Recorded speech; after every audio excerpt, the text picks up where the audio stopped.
Hey, what's up guys? Welcome to the A-Space, and today we'll be diving into more LolcowLive stuff. Now, if you guys haven't already, I'd recommend checking out my first video on the LolcowLive stuff so that you guys at least understand the basis of what we're continuing off of. Alright, without further ado, let's get straight into it. So at this point, it's already been well confirmed that TommyC was already fired. However, the drama would not even stop there. It wasn't even close to stopping there. For example, they were already looking for a new host, and this actually was kind of surprising to many people. So for example, one of the very rare things that I actually like about the show so far as of recent is that BillyTheFridge won the poll and he had an amazing performance, and I think that he would make for a great host. However, I can't lie, when I first saw the stream, I thought it was just to replace TommyC right off the bat, just try to forget that he existed within 2 days. However, he had a very different intention with it. Yeah, I'm not going to be on it. This is someone to replace me. Why don't this is easy. People fucking want to see you. They want to see me. They want to see this core group. It's good. Why don't you continue hosting like you've been doing it? There's 24 hours in a day, and he's got other projects he's got to do. I'm bringing back Drama in a month, in September. In September, Drama's coming back full time on YouTube. And it's going to be a daily thing. It's going to be a lot of work and a lot of effort. So naturally with that, I actually thought that, that concluded the whole Keemstar versus Tommy thing when it came to LolcowLive, because, TommyC got fired and Keemstar is pretty much quitting to go full-time into Drama Alert, one of his original projects. But no, I ended up being severely wrong because there was a lot that had to happen with just LolcowLive alone. TommyC ended up leaking a lot of things that even Keemstar even lied about. For example, this has also been admitted by Keemstar in a call with Nicholas Diorio for one of his streams, but it was never 25% ownership for each. Sure, it was cut 25% each for pay, but for some reason Keemstar went with the whole thing that they all own the podcast equally. But just with that one factor alone, that kind of proved the thing a lot of people were saying, that it was fake drama or highly exaggerated drama or forced drama, because they were even having a whole thing where Boogie tore up his contract, which there wasn't even a contract to begin with. And if for some reason you don't see that as convincing evidence for faking drama or forcing drama or any of that stuff, just look at this one tweet where they're saying something along the lines of we're gonna consider suing DSP for saying that we fake drama. That's defamation. Now sure, all that stuff may be bad, but it's probably the least severe thing that's been shown. Yeah, that was all crazy, but it's not gonna be as crazy as the next thing that gets talked about. So during one of the easily more crucial moments of the Keemstar versus TommyC drama, Keemstar would go and talk about some of the situation in a members only stream. So Nicholas Diorio didn't even really like that, so on his live stream he went to go on his members only stream to show his stream what was going on, since it was all really important information for the drama anyways. Banging hookers or nothing, so I'm probably gonna hang out with you guys. Play Fallout 76 and bullshit. A Boogie was soft fire, not Tommy. If you went to the hooker count or anything. You lose track of how many Somebody firings in the chat happened. asked if I'll pay TommyC for his last month. His last month was June, and he was already paid for that. Yeah, he's already been paid. So he already got paid his last month. Yeah, that's how jobs work. What a cheap fuck, dude. What a cheapskate. Hello. So there's quite a few things to actually break apart from this clip.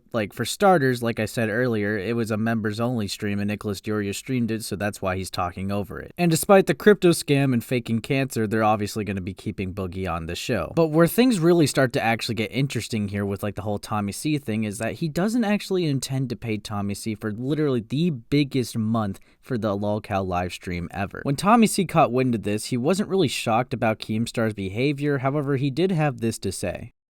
I just got a message from Keemstar. I know you guys are a lot interested in my pay situation. I'm not playing this game where we have to get into discussion over what. I work the month of July. I'm to be paid the month of July and walk. I'm not playing any games, not getting to manipulative bullshit or anything like that. He went on and told people he wouldn't pay me. He's going to pay me for the month of July. I'm not going for a meeting with him. We're not going to discussion. We're not going to have a debate. I'm just going to make this public right now. He is to pay me for what I've done because I don't want to do anything else. I want out. I'm done. I did my part. I'm to be paid. And I'm not getting nitpicked over vacation that I put in months earlier. Pay me, Keemstar. I will take this to the public. I don't want to do anything with you in private. You are to pay me for what I did. That's it. Bye. And from this point on, things really started to spiral out of control because there's at least two major things that happened after this. So yeah, Keem wasn't too really happy that he streamed the private content. However, he doesn't intend to DMCA strike him since they are friends. However, there's not going to be any like streams that TommyC went on because he wanted to get paid before any of that would happen. So yeah, the next thing was that Keemstar didn't really like want to pay TommyC for the month despite him working for it. So naturally, a lot of people came to his defense. So Keemstar would say, TommyC, on September 1st on the normal pay schedule, you'll be paid the normal 25% of the full month of July. Should be around $6,000. I've deleted all my previous comments. I'm still very much wanting conversation to resolve other issues outside of this. Also, I like to add, I'm being scammed and no one cares. P.S. I hate all of you. With it still fresh on their minds, they actually talked about this in one of their more recent episodes about like the situation a bit more. I don't fucking care. I don't fucking care. We went about this the worst possible way for the show. Like, it'd been nicer if like, thank you, Tommy. Here's your final paycheck. Hope to work with you again. Even if you don't want to work with them again, don't burn a bridge. Why wouldn't he get on the phone with me? Then he didn't. He wouldn't get on the phone with you because he wanted to record whatever interaction he had with you. Thank you. Thank you.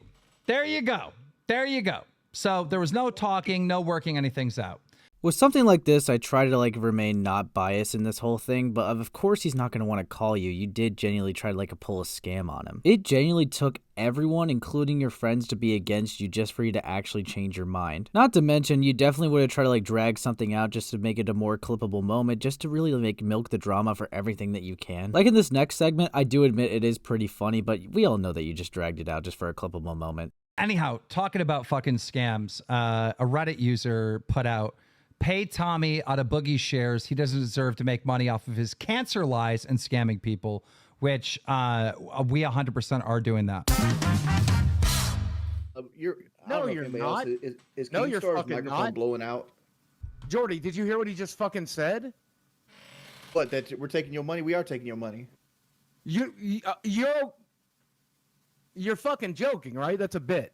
No, you can't. Now, admittedly, this was actually one of the moments I did end up liking, so even if it did make for like a little clippable moment, it was kind of funny because like he goes on for like 5 to 10 minutes to like rant about not being paid. Like he got so mad that there's moments where he peaked his mic so you could just see him screaming in the camera but would just hear nothing, which just made it even funnier. But it also kind of shows his nature a lot. You see, Boogie's never really been like financially smart, at least from like what has been shown multiple times. I mean, he lost a lot of his money just to crypto, and he spends a lot of his money on snacks that he doesn't need, or even just going to card games that he probably couldn't even afford, really. But I am going to play a little bit more of it because it does just get funnier. You can't get paid in the month of August for faking cancer. Are you serious?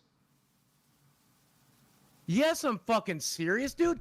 You tried to buy me off of the show. You fucking fired me. We tore up that fucking contract. Keem, I donated $4,000 of my money to charity. My bank account's pretty much at fucking zero right now. I don't even have enough to get through this fucking month. What's going to happen to me on August fucking 1st, Keem? Okay. No. Okay, calm down for a second. What's happening to me on August fucking 1st? My mortgage is due. My health insurance is due. And yes, it does become the case that Keemstar has to pay him anyways because, you know, he did end up working, and it's just basic human decency not to leave a person like that out in the cold, even if it is his own fault. Plus, he does need to pay for, like, basic things like food, water, and all that, like, essential stuff, like for the house, you know, internet, so that he can even work on the streams. But that doesn't exactly mean that he let him off completely easy, because there was this, like, one stream that I thought was kind of funny where they had Boogie do community service. But it took a really unexpected turn at the end with even a cop showing up.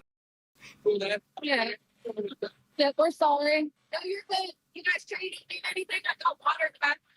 We brought plenty of water. Yeah, thank you so much. You're so kind. We appreciate you. Yeah. I figure not a bad day, huh? Yeah, definitely appreciate it. Oh, trust me, that's what I was telling them. Chris watching this on Discord. But yeah, I know I've been like pretty critical of the podcast, but like I said in the last one, I really like the idea and I really like the concept of this whole thing, and I honestly wish for it to thrive, to be honest. I mean, TommyC is pretty much like already like taken care of it. He got like a pretty good ending at the end of it. Keemstar's not going to be on forever because, like I said, he's going on to Drama Alert. And you know what? If the poll is right, then BillyTheFridge is going to be the new host, which is going to be awesome. Now, I do believe this may be my last video on the topic unless something really crazy happens again, which honestly would be insane and I would doubt, to be honest. But with that, I think I'm going to end the video here. Tell me what you guys thought about it in the comments. Remember to leave a like and subscribe if you haven't already. All right, thanks for coming to the A Space, and I hope you guys have a great day. What's up? What's going on, Smaggle? How are you? Smaggle. I gotta be honest here. The show is shit because you're an insecure pussy, dude. You are fucking insecure because I don't listen to you. Because I don't listen to you. You would drag on Frank Castle for Boogie. You would drag on the biggest Wings hater for Wings, but you want to drag on Stavo Pancakes for you because you're an insecure motherfucker who can't take a joke. No, you cannot take a joke. I won't bring you on. Proving it right now. You are just proving it. Nah. Okay.